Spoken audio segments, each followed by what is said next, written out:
श्री राम समर्थ. समर्थांनी एक सुंदर असा बोध आपल्यासाठी प्राप्त करून दिलेला आहे.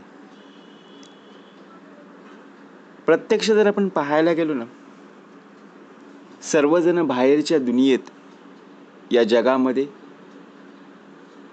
आपला ज्याप्रमाणे संसार, त्याचप्रमाणे आपली बायको असेल किंवा नवरा असेल, नातं टिकवणं आता खूप मुश्किल होऊ लागले. काही पुरुष असतील, काही महिला असतील, बघा बाहेरच्या जगात खूप मजबूत दिसतात. प्रामुख्याने जर आपण पाहायला गेलो, त्यांच्या मनात एक मोठं दुःख दडलेलं असतं, बरोबर की नाही? पुरुष असो किंवा स्त्री असो, प्रत्येकाच्या वाटेला एक प्रकारे दुःख हे पाहायला मिळत असतं. कारण बाहेरच्या समस्या एक प्रकारे ते लढू शकतील, पण जर घरातच शांतता नसेल तर माणूस आतून तुटू लागतो. एखादी घरामध्ये बघा, प्रत्यक्षात वादविवाद किंवा एखाद्या क्षुल्लक कारणावरून भांडण झालं तर प्रत्यक्ष तो वाद बघा तसाच राहून जातो ना. परंतु जर तेच बाहेर जर होऊ लागलं, एखाद्या कामामध्ये किंवा एखाद्या बघा प्रत्यक्षात जिथे आपण काम करत असतो, तिथला आपण जास्त विचार करत नाही. समर्थ म्हणाले, प्रत्येक व्यक्तीला वाटतं की माझ्या आयुष्यात अशी सुंदर पत्नी असावी, बरोबर की नाही? प्रत्येकाला वाटतं की मला सुंदर नवरा, ज्या प्रकारे उत्तम प्रकारे अशी व्यक्ती हवी. पण त्याच्या संघर्षात किंवा तिच्या संघर्षात त्याच्या पाठीशी, तिच्या पाठीशी उभी राहणं फार महत्वाचं असतं. समर्थ म्हणाले, ज्या प्रकारे संसार म्हणजे सवेची स्वार, नाही मरणास उधार, मापी लागेल शरीर घडीने घडी. संसार म्हटलं की दोन चाकं ही उत्तमाची चालली पाहिजे, बरोबर की नाही? प्रत्यक्ष जर आपण पाहायला गेलो ना, आपण संपूर्ण आनंद हिरावून बसलेलो, गमावून बसलेलो. घरात जर हसून असेल, फक्त ताणतणाव, कटकट, त्रास, तर अशा वेळी बघा प्रत्यक्षात आपल्या घरातली सुद्धा हसत असतील का? नाहीये, नाराजच असणार.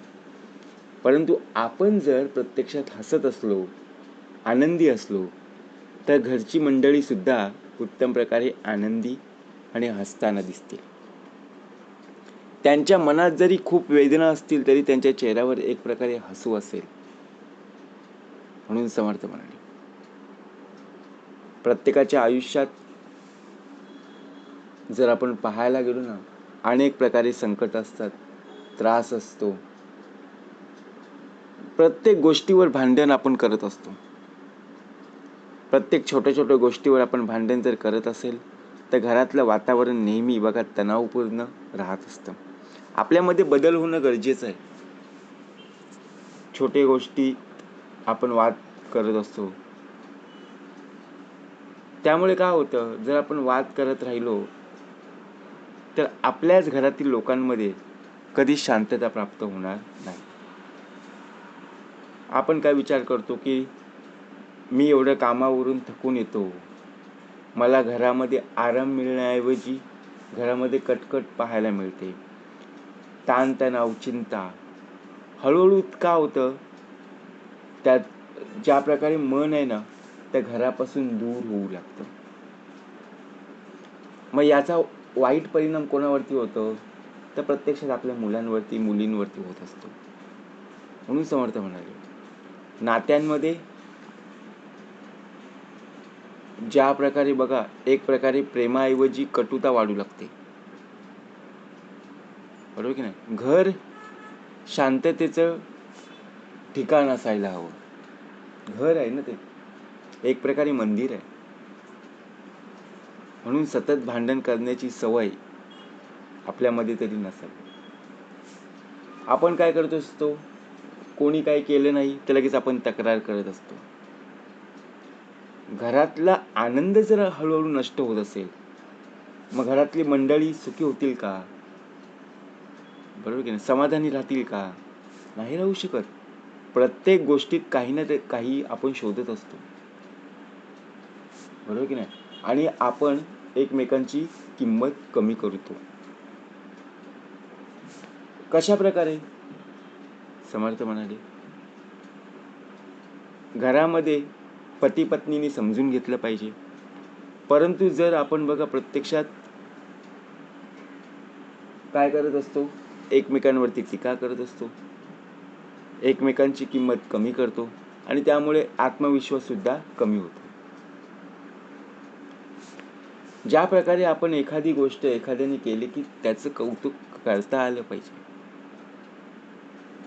सतत दोष देण्यामुळे काय होतं, मनुष्य देहाचं मन तुटतं. म्हणून कायम तक्रार करण्याची सवय आपल्यामध्ये तरी नसावी. जर आपण बघा कोणाचा आदर करत नसू तर बघा एक वेळ कोणाला वाईट बोलू नका. आदर हा प्रत्येक नात्याचा सर्वात मोठा आधार आहे.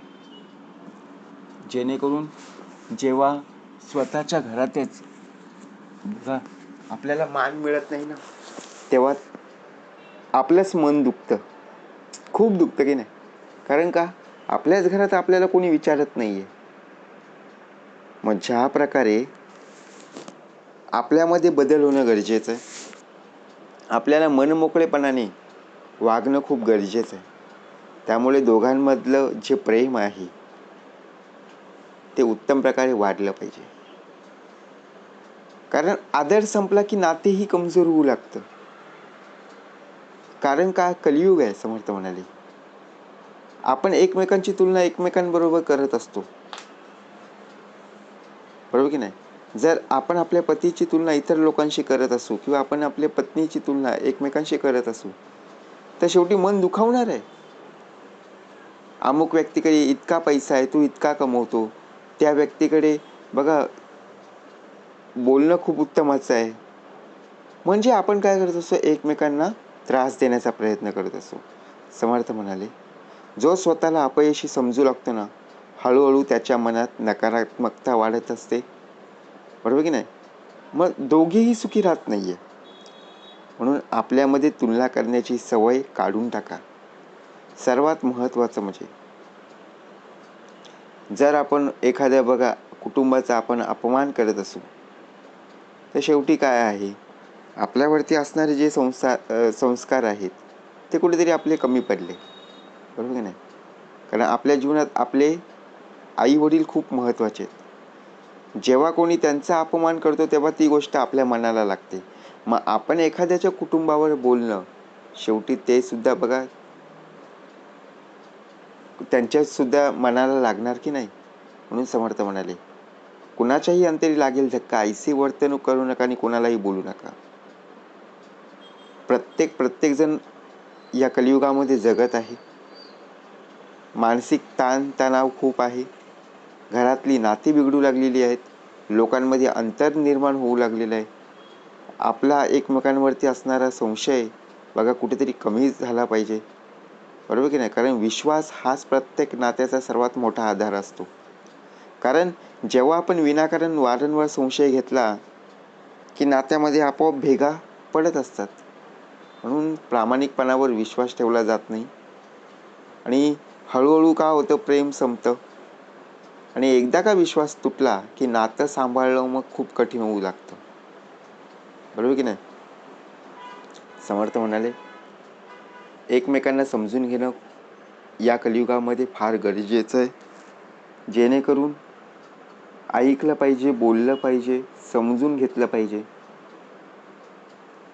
जेव्हा मन दुखावतं तेव्हा बघा कोणालाही वेदना होणार नाही अशा प्रकारे कार्य करू नये.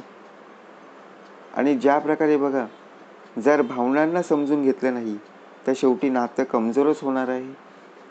म्हणून समर्थ म्हणाले, नेहमी आपण पैशाला महत्त्व देत असतो, परंतु पैशापेक्षा कुठल्या गोष्टीत सर्वात जास्त महत्त्व देणं गरजेचं आहे, तर नातं. नात्यांमधली खरी भावना ही कमी होता कामा नये. पैसा हा जीवनासाठी आवश्यक आहे, पण तोच सर्व काही नसतो. जेव्हा प्रत्येक गोष्ट पैशाशी जोडली जाते, तेव्हा बघा किंमत फक्त कर्मापुरतीच आहे.